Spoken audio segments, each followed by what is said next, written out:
Hi, welcome to this week's episode of Doek&Tie.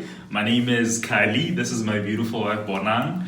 And if this is your first time checking out our videos, thank you so much. If you're a returning watcher, we appreciate you. Thank you so much for growing with us. And today, more than anything, I'm really excited to be back at the Grey Wall. This is where we have so many conversations. And for the last couple of weeks, we've been on the road because there's been holidays and we've been traveling. So it's only this week that we managed to be back at our usual spot.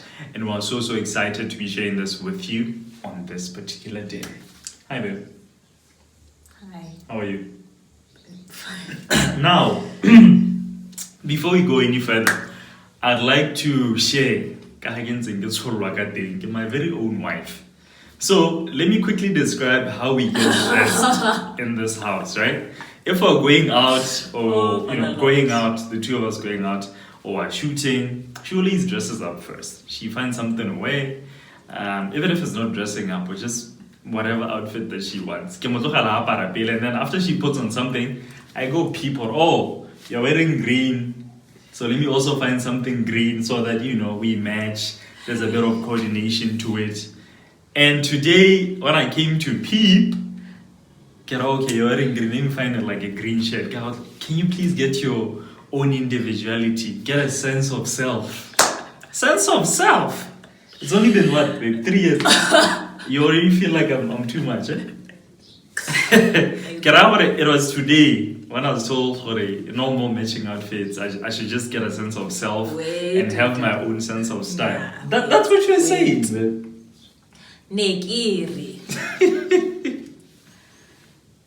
Like, it's cute when you wear couple outfits, yes.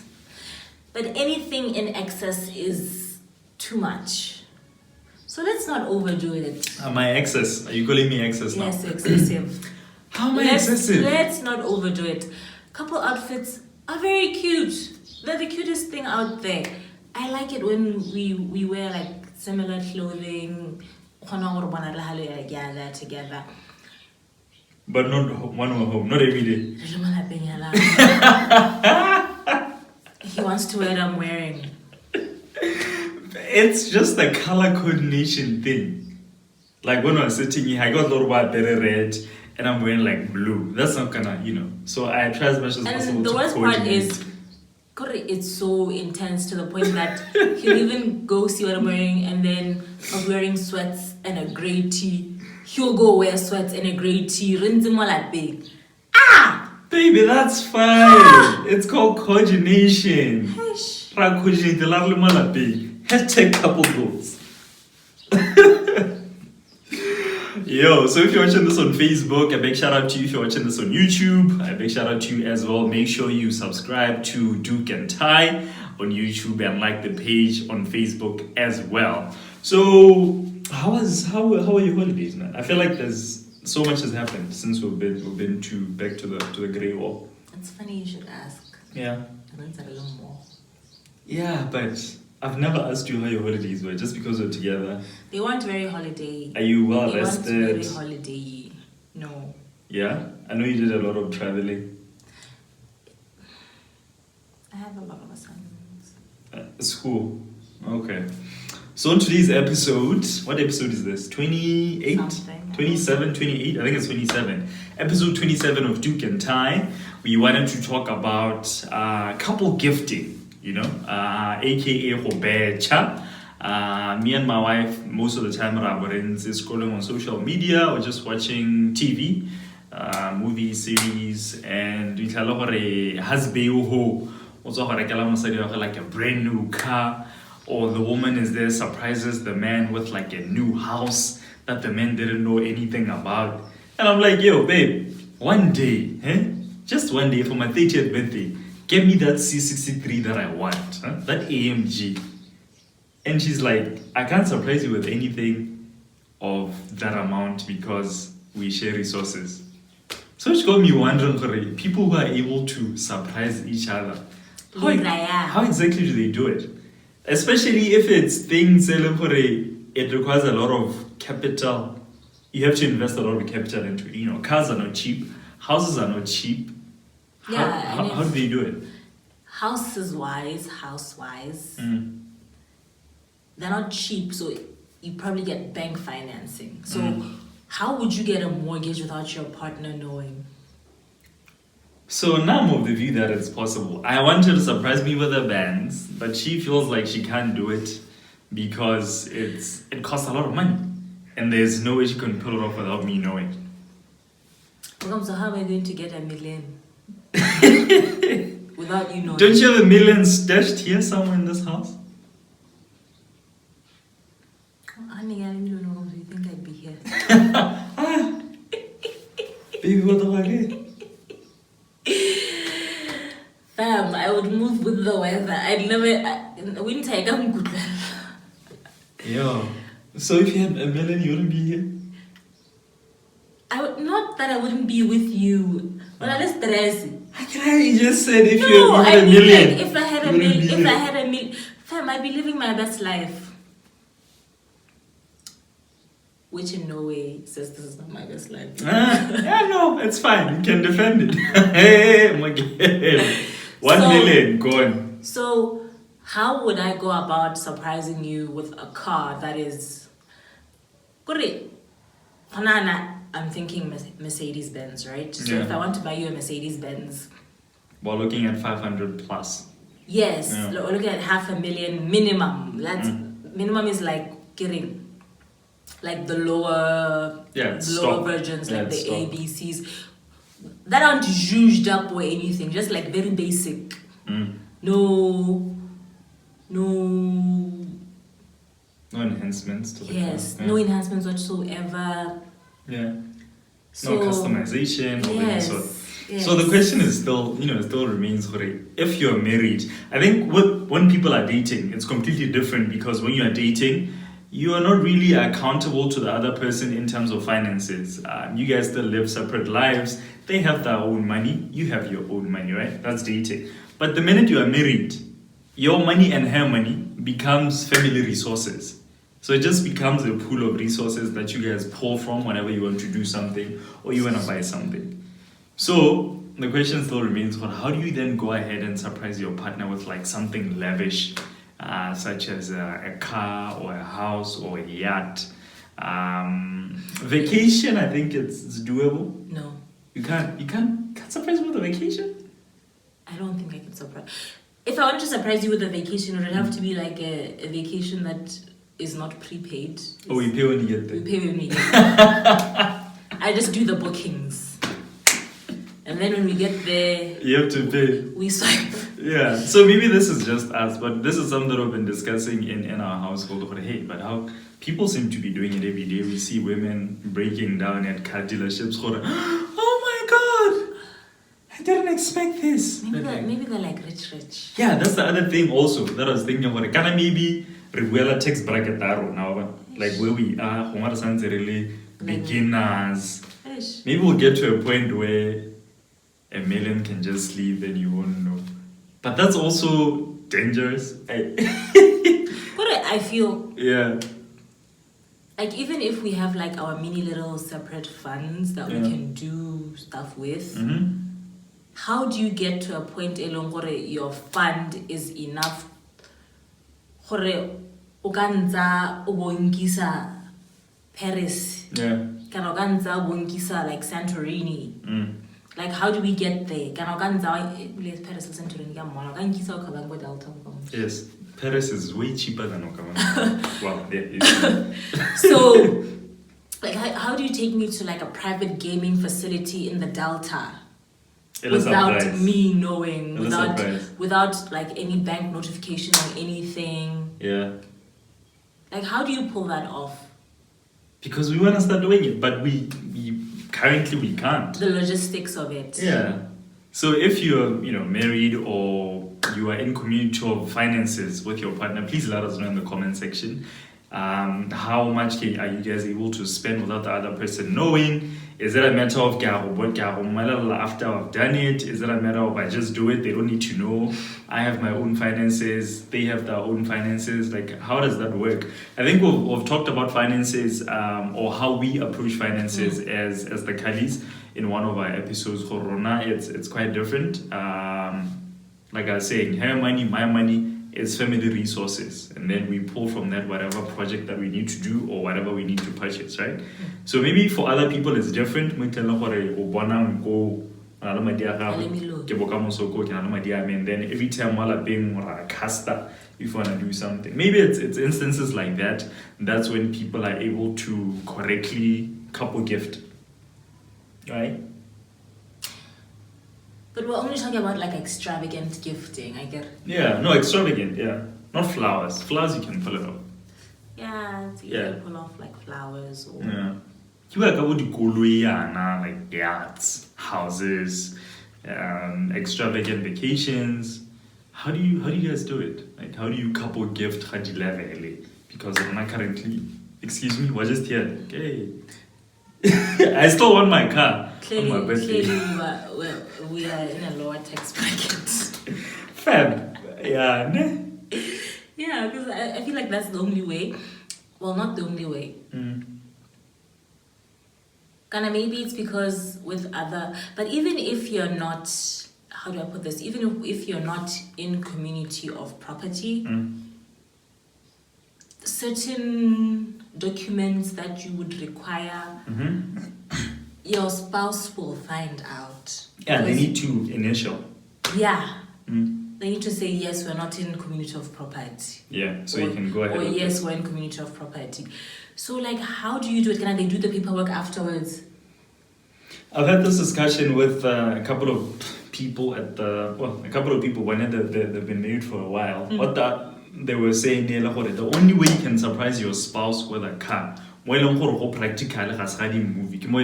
you've been car hunting and you kind of go with them go dealershipping, right?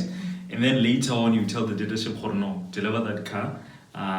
Maybe your partner expected it to be delivered in December, and then you tell the car dealership, no, bring it in November. Okay. So that then would be a surprise because your partner is well aware that you guys are in the market for a car, and the paperwork is handled later on. Yeah. So that's what the people said. The practicality. I had no idea you were buying a new house. Like, whoa, what are we doing? This is this is too extreme for me.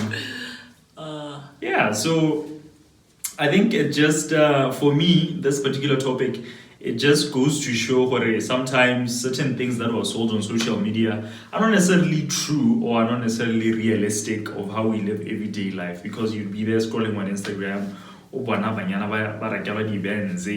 girls with AMGs, but you're wondering, what about me? Will I ever get to this level? Yes, Charles, what about you? I still want my Benz.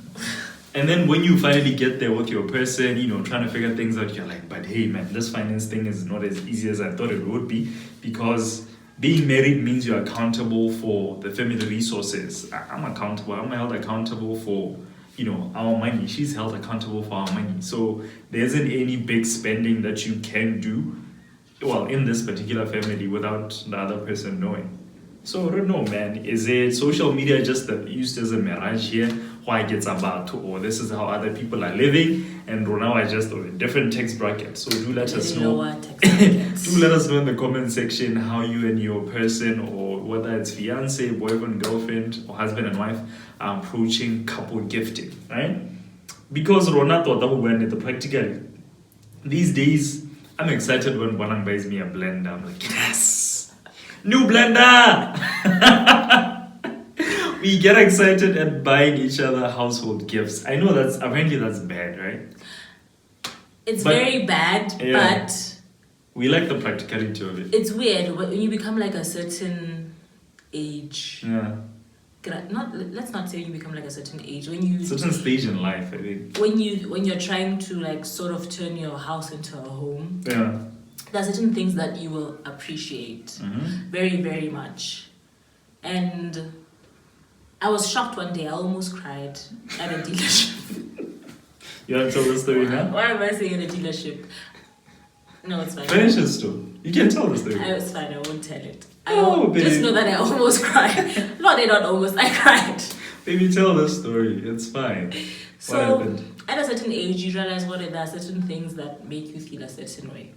So I was hunting for getting, do I call it a lounge set? Can I just call it? I'm African. I was hunting for sofas.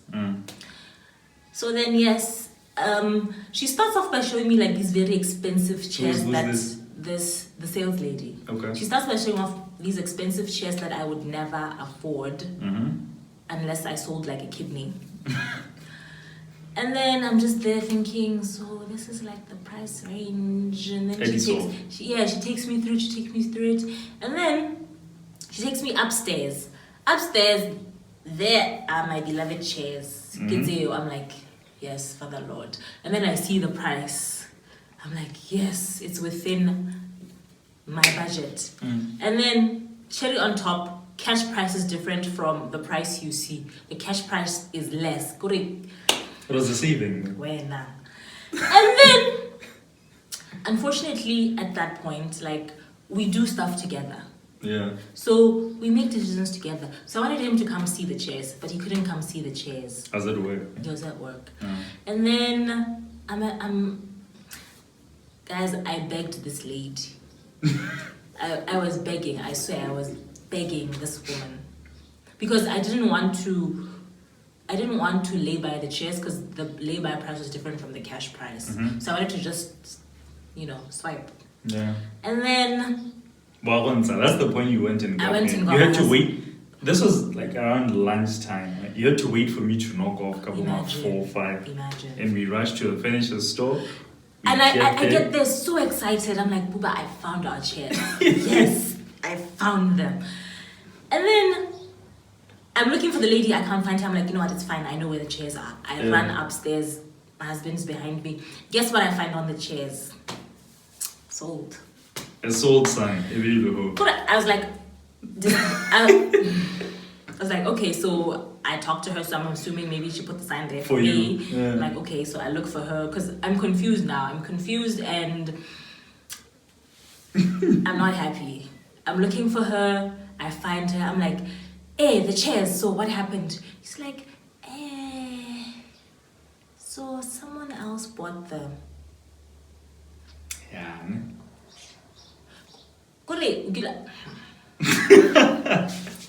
That's the day you cried. Right? If my soul could have left my body at that moment, you would have seen it leaving. Oh man.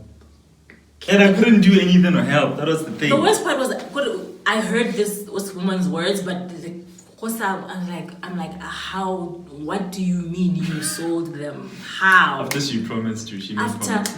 And she's like, but people always say that and then they never come back. Yeah, that's a fair point. It's a very fair point, but... You had a feeling that you guys had a connection. I came back for my chairs.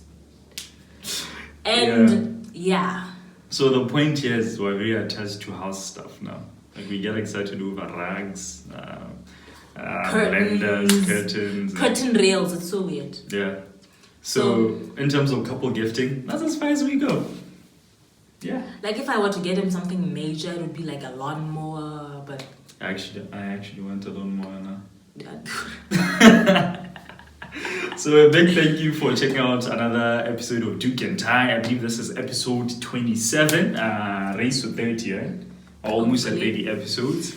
And thank you so much for being part of this growing family. Remember to tell us in the comment section, how do you handle couple gifting? What's the most you've spent on a gift and what's the least you've ever spent on a gift that possibly even made your person even happier than when you spent like a lot of cash on it? We really want to know so that we check ourselves. If we want to know if we need to like improve, upgrade, or if we're going in the wrong way or we're going in the right direction. What is your in terms of extravagant gifting, what is your take on it? Are you in the tax bracket where you are capable of extravagant gifting, or you're also in like the lower brackets where you need to discuss with your partner before you can go get them that latest MacBook or the latest. Even I think iPhone, phones, gadgets are quite expensive. The Note 20 I want. Gadgets are quite expensive. Yes.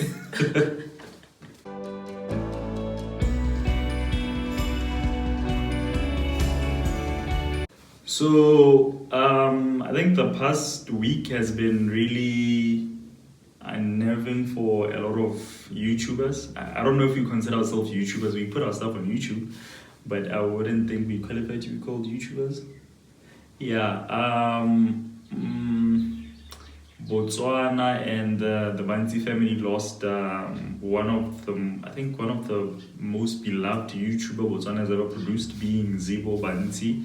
And Bonang and I were just following that story. We've started checking out her videos when she was, I think, in the US or after she came back from the US. And she had one of the most bubbliest channels, and you could easily just watch it without even realizing what and it's something that we enjoyed doing. So following her story from coming back to being home to finding the love of her life to getting pregnant, we're following that journey, just excited about hey, bona, banana, wasaka for love. So every time people are in love, are just like, oh my god, they're in love, they're gonna have a baby. And more so that I like Frost's music. Our intro video is we use one of Frost's songs, so I'm a big fan of his music. So him and her, apart from being a big fan of his music, he is like a super fan. He once fanned over him for the Yamas, I will never forget. Yeah, I'm a sucker for his music, but that's not the conversation. The conversation being that Zibo unfortunately passed on. From the statement that was released, or she passed on after giving birth, well, not immediately, but she was later put on an induced coma and never woke up from it. So us finding that out, I was driving one day, get like a mother page, she just hits me up, I'm seeing on social media how the Zibo died. I'm like, nah, that's a lie, man. I didn't believe it. You know how people are on social media, and later on we found out that unfortunately it's true, and it was a weird week for us. We managed to attend the memorial service online, and it was just so much, considering how young she was and what was ahead of her and everything that she already accomplished at such a tender age. And what looked like a very promising future.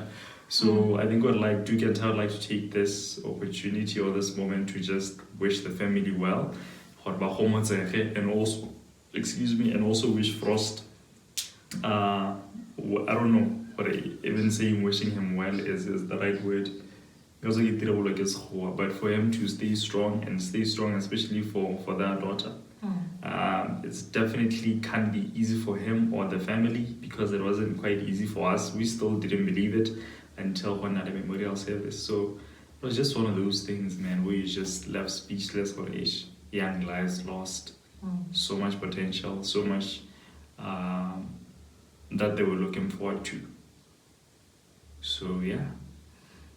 And we know it's no consolation, but just take comfort in the fact that God has a plan for everything. We might not know what God's plan is. We might not understand why things happen the way they do or why we lose people that we love. But we just take comfort in the fact that we believe that God has a plan for everything and that everything just serves a greater purpose. We lost someone who honestly was a light, a beacon of hope. She was doing so much in terms of her content production. It was something that she loved and something that she was pursuing actively, something she was very passionate about. So what we took away from her is that pursue your passion. Pursue your passion and always let the people that you love know that you love them. Express how much you love them as much as possible, because you never really know what's going to happen. Tomorrow is not guaranteed. So love as much as you can, love deeply and love widely. And to her family, I honestly, I don't know what to say, because there are no words that could possibly comfort you. You've lost someone who just, you've lost the light of your world, someone who is your everything. And I honestly do not know what to say to comfort you.